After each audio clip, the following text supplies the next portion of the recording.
उस लोगों पे जो कि ताकत में नहीं है उन पे अपना हक चलाते हैं। जो ये कह दे वही सही, जो दिन को ये दिन कहे तो तुम भी दिन को, अगर ये रात कहे तो तुम भी दिन को रात कहो। ये उनका एक सोच होता है, ये उनका नतीजा होता है। Power corrupts and absolute power corrupts absolutely. हमारे महफिल में सारे लोग पढ़े लिखे हैं, कोई भी बात जो मैं कह रहा हूं कोई नया बात नहीं है, आप सब लोग ये बात को जानते हैं।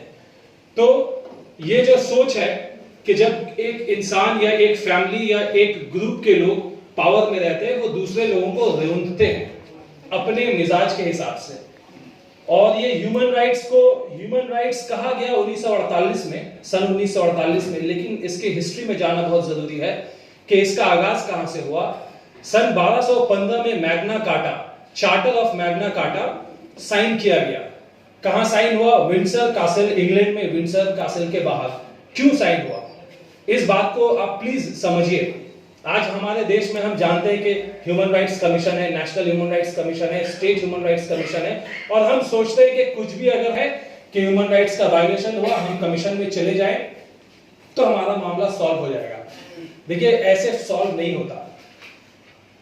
मैग्ना कार्टा एक जोर जबरदस्ती जबरन साइन करवाया गया था।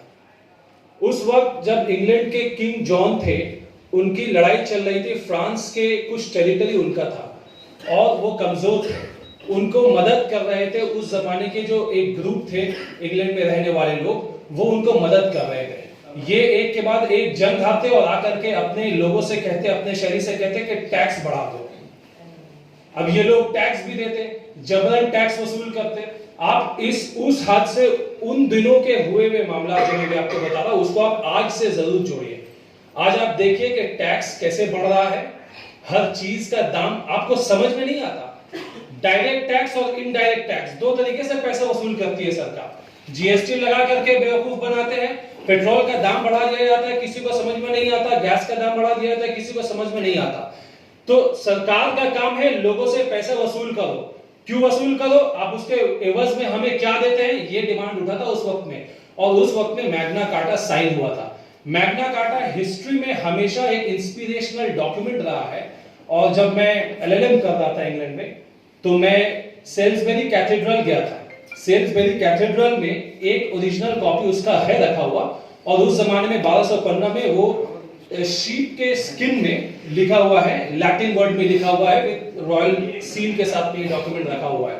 तो इसका इंपॉर्टेंस बहुत है। इस वजह से ही ये क्योंकि स्टेट और subjects of state, king and subject of king के रिलेशन को बताता है, उनके बीच के जो रिलेशन है उसको कैसे गवर्न किया जाएगा उसको बताता है।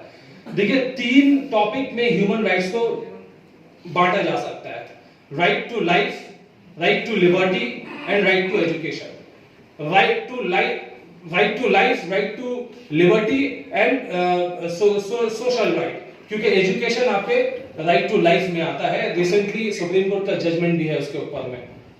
कहने का मकसद यह है कि मांगने से भीख मिलता है। अगर आप किसी से कुछ मांगने जाएंगे तो आपको भीख मिलेगा, अगर आपका कुछ हक है तो वो आपको छीनना पड़ेगा। वो कौम जिसके पास में एजुकेशन नहीं होता, वो कौम कान रहते हुए भी बहरी है, जबान रहते हुए भी गूंगी है, आंख रहते हुए भी अंधी है। इसलिए चारों दिशा 3 प्रोग्राम मेनली चलाती है, उसमें एक है एजुकेशनल रिफॉर्म। तो एजुकेशनल रिफॉर्म ये बहुत इंपॉर्टेंट चीज है। दूसरी बात है आपका वुमेन एम्पावरमेंट, ये जरूरी है, क्योंकि 2 पहिए की गाड़ी में एक पंक्चर रहे तो वो नहीं चलता। इस लिहाज से आप इसको देखें तो वुमेन एम्पावरमेंट जरूरी है। और तीसरी है social justice, human rights and social justice. हर जगह पे ये 3 मेजर प्रोग्राम है जो हम जानते हैं, जो डॉक्टर साहब ने कंसीव किया है इस आइडिया को, कि ये चारों दिशा का हमारा ये प्रोग्राम है जो हम फ्यूचर में चलाना चाहते हैं। डॉक्टर इफ्तिखार साहब को आप सुन रहे थे, उन्होंने बहुत अच्छे पॉइंट पे बोला। मालूम नहीं आप सारे लोगों में कितनों ने उनके आइडिया को कंसीव किया है कि एम्प्लॉयबिलिटी होना जरूरी है। वो एजुकेशन जो आपको एम्प्लॉयबल बनाए, ये होना जरूरी है।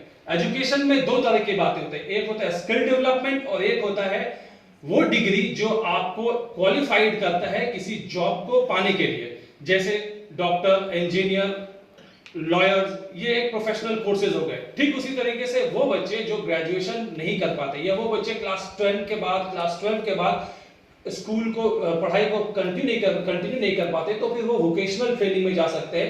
एक स्किल डेवलपमेंट के प्रोग्राम के तहत अपने आप को वो एम्प्लॉयबल बना सकते हैं। इन सारे बातों में इन्होंने चर्चा किया। मैं इसमें एक बात ऐड करना चाहूंगा, शकील गोंदी साहब एडवोकेट यहाँ मौजूद हैं, हमारे चारों दिशा में काफी एडवोकेट साहब ज्वाइन किए हैं, डॉक्टर साहब ने काफी लोगों को ज्वाइन करवाया है कि लीगल प्रोग्राम में एक बात मैं आप लोगों को बता देना चाहता हूं कि 20 साल पहले एक लड़का या लड़की जो BA LLB का डिग्री जिसके पास होता था 20 साल या 10 साल पहले, वो जमाना अलग था और आज का जमाना अलग है।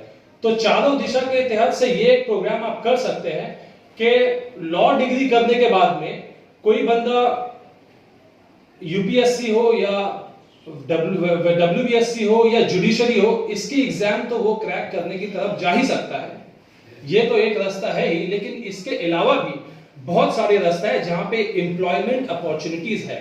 सिर्फ आपको कोर्ट में प्रैक्टिस करना है ऐसा कोई जरूरी नहीं है, सिर्फ आपको लॉ का प्रोफेसर बनना है ऐसा कोई जरूरी नहीं है। आज के डेट में क्योंकि ये ग्लोबल वर्ल्ड में हम रहते हैं, काफी सारे अपॉर्चुनिटीज अवेलेबल है, और इस मामले में इंशाल्लाह अगर हम लोग बैठेंगे, जब हम लोगों का एक टीम वर्क होता रहेगा, क्योंकि ये तो आज एक इंट्रोडक्टरी सेशन है, हर लोग एक दूसरे से इंट्रोडक्शन कर ले, इस नियत से आज ये प्रोग्राम किया गया है। मैंने कोई स्पीच नहीं प्रिपेयर किया था, इम्प्रॉम्प्टू कह रहा हूं। तो जो सोशल राइट्स, ह्यूमन राइट्स और सोशल रिफॉर्म वाले जो डिपार्टमेंट के जो लोग हैं उनके लिए, और खासतौर पे एजुकेशन वालों के लिए भी, कि लीगल जिन लोगों को शौक है कि वो लॉ डिग्री करें, लॉ डिग्री करने के बाद अपने आप को वो कैसे अर्निंग अपॉर्चुनिटीज जनरेट कर सकते हैं, इस बारे में इंशाल्लाह हम लोग बैठेंगे। तो मैं डिटेल में बहुत सारे प्रोग्राम आपको बता सकता हूं। आज का दुनिया बहुत लिमिटेड नहीं है, बहुत सारे ऑप्शंस हैं, इंडिया में है, इंडिया के बाहर है, कलकत्ता में है, कलकत्ता के बाहर है। बहुत आज लोगों को ऐसा नहीं सोचना चाहिए कि हम सिर्फ कलकत्ता ही में अपने आप को महदूद रखें, दूसरे शहर भी मौजूद है। तो इंशाल्लाह फ्यूचर में हम लोग इस बारे में जरूर बैठेंगे और हम बिल्कुल फोकस तरीके से काम करना चाहते हैं, रिजल्ट ओरिएंटेड काम करना चाहते हैं। ये नहीं कि कोई जैसे पुराने जमानों में कोई लेक्चरर आकर के लेक्चर देते थे और लोग जो है पीछे बैठ करके सोते थे, क्योंकि हम खुद वैसे माहौल को देख चुके हैं, तो वैसे माहौल तो हम फ्यूचर में नहीं रखना चाहेंगे इंशाल्लाह। तो बहुत बहुत शुक्रिया। फ्यूचर में हम इंशाल्लाह जो मुझसे होगा मैं आपके साथ में हूँ।